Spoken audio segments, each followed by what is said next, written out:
दिले वचन पाळावे हाची धर्म खरा, जनतेच्या उद्धारा रहावे तत्पर, जे बोलतो ते करून दाखवतो या शब्दांवर सदैव ठाम असलेला मी महाराष्ट्राच्या भव्य व्यासपीठावर उभं राहून ज्या ज्या गोष्टींचं वचन दिलं, आज ते प्रत्येक वचन सत्यात उतरताना दिसत आहे। हाच विकास कामांचा लेखाजोखा आज मी तुमच्या समोर सादर करत आहे।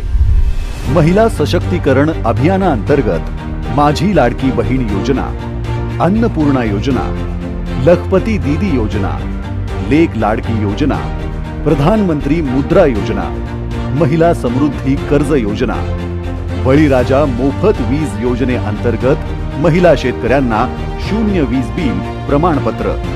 मुलींना संपूर्ण उच्च शिक्षण मोफत, एसटी प्रवासात महिलांना 50% सूट, शासकीय कागदपत्रांवर